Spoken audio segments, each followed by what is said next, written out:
Cinta. Naskah cerita asal-usul Cibodas Kali, Kecamatan Kalijati, Kabupaten Subang. Assalamualaikum teman-teman. Kembali lagi di channel Alam Nusantara Kaya. Sekarang kita akan langsung menceritakan sejarah dan asal-usul tempat yang bernama Cibodas Kali yang berada di Kecamatan Kalijati, Kabupaten Subang. Kita akan telusuri kisahnya dari zaman dulu, tepatnya mulai dari abad ke-15 hingga abad ke-16 Masehi. Ya, semua cerita ini kami rangkum berdasarkan catatan sejarah, kajian budaya, serta cerita turun-temurun yang masih terjaga keasliannya hingga sekarang. Jauh sebelum nama desa, kecamatan, atau kabupaten seperti sekarang ini terbentuk, wilayah tanah yang kita pijak di Kabupaten Subang ini, khususnya daerah Kalijati dan sekitarnya, masih berupa hamparan hutan belantara yang sangat lebat, hijau, dan alami. Di sana sini terdapat rawa-rawa, tanah yang sangat subur, serta banyak aliran sungai besar dan kecil yang membelah daratan. Pada masa itu, yaitu sekitar abad ke-15 hingga ke-16, seluruh wilayah tanah Jawa Barat masih berada di bawah pengaruh besar kerajaan Sunda yang bercorak Hindu-Buddha. Wilayah utara, termasuk tempat yang sekarang kita kenal sebagai Kalijati dan Cibodas Kali, merupakan bagian dari wilayah kekuasaan atau wilayah pengaruh Kadipaten Ciasem. Kadipaten Ciasem kala itu dikenal sangat kuat, makmur, dan memiliki peran penting sebagai gerbang penghubung antara wilayah timur seperti Cirebon hingga ke wilayah barat seperti Banten dan Sunda Kelapa. Di masa-masa inilah, sungai memegang peranan paling utama. Bagi masyarakat zaman dahulu, sungai adalah jalan raya, adalah sumber kehidupan, adalah tempat mandi, mencari ikan, hingga sarana perdagangan. Tidak ada jalan aspal seperti sekarang. Semua perjalanan dan pengangkutan hasil bumi dilakukan menggunakan perahi atau rakit menyusuri aliran air. Di tengah banyaknya aliran sungai yang ada satu titik lokasi yang memiliki keistimewaan luar biasa yang menjadi pembeda dengan sungai-sungai lainnya. Tempat istimewa itulah yang sekarang kita kenal sebagai Cibodas Kali. Mengapa disebut demikian? Mari kita bedah maknanya satu persatu sesuai bahasa leluhur kita, bahasa Sunda. Kata Ci atau Kai artinya adalah air atau sungai. Kata Bodas artinya putih, bersih, atau sangat jernih. Dan kata Kali sendiri berarti aliran sungai besar.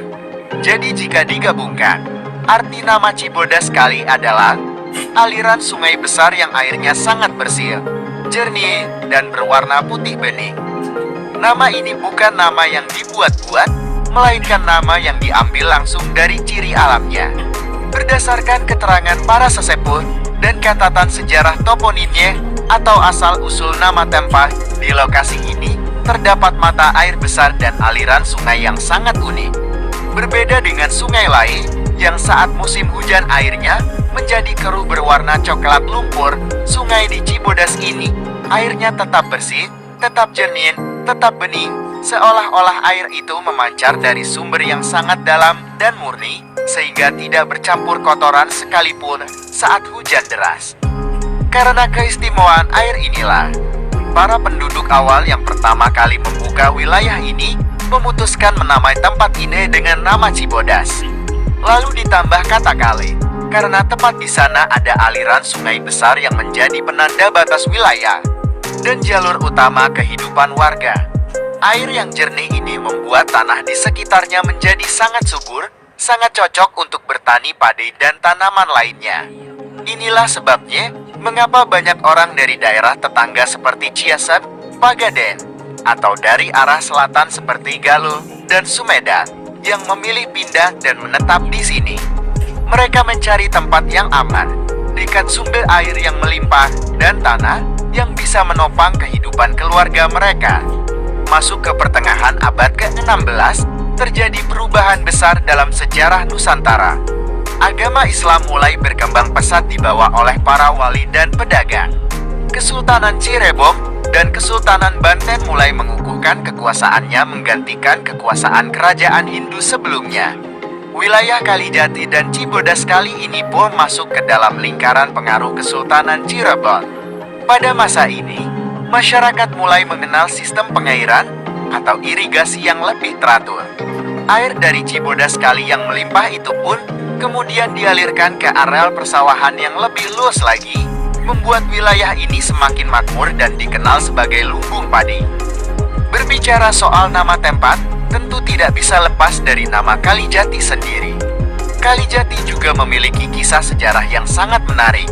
Satu benang merah dengan Cibodas kali dulu, di pinggir sungai besar yang membelah wilayah ini, tumbuh sebuah pohon jati yang sangat besar, sangat tua, kokoh, dan tingginya menjulang tinggi ke langit. Pohon itu menjadi tanda batas wilayah antar desa, menjadi tempat berteduh para pedagang yang lewat, hingga menjadi tempat berkumpul warga untuk bermusyawarah. Dari gabungan kata kali yang berarti sungai dan jati nama pohon raksasa itu, lahirlah nama Kalijati. Dari zaman ke zaman, nama-nama ini terus dijaga dan diwariskan. Nama yang berawalan Ci seperti Ciboda, Cijamba, Cipunagara, dan lain-lain yang ada di Subang, semuanya adalah bukti nyata kearifan lokal nenek moyang kita. Mereka menamai tempat bukan sembarangan, melainkan berdasarkan ciri alamnya. Karena bagi orang Sunda zaman dulu, air adalah nyawa kehidupan. Jika ada air bersih, disitulah kehidupan akan tumbuh dan berkembang. Hingga saat ini, meski zaman sudah berubah, pembangunan sudah maju pesat, kisah asal-usul Cibodas kali tetap menjadi bagian tak terpisahkan dari sejarah Kabupaten Subang. Sebuah pengingat bagi kita semua bahwa kekayaan alam dan sejarah Nusantara kita ini sangat luar biasa indah dan bernilai tinggi. Nah teman-teman, itulah kisah lengkap sejarah dan asal-usul Cibodas kali, Kecamatan Kalijati, Kabupaten Subang, yang kita telusuri mulai dari abad ke-15 hingga ke-16, lengkap dengan sumber dan cerita yang terpercaya. Jangan lupa di-subscribe ya. Dukungannya buat teman-teman sekalian, dan bagikan ke aplikasi-aplikasi lainnya supaya channel ini berkembang, semakin berkembang, dan semakin semangat untuk membuatkan perang-perang sejarah atau tentang alam Nusantara kaya ini yang selama ini tertunda dan terpendam. Terima kasih yang sudah mendukung, terima kasih untuk kalian semua. Semoga dimurahkan rezekinya, disehatkan selalu, dan segala urusannya supaya dimudahkan. Itu semua doa terbaik yang saya panjatkan buat semuanya, amin. Sampai berjumpa lagi di channel-channel yang selanjutnya di channel Alam Nusantara Kaya. Wassalamualaikum warahmatullahi wabarakatuh.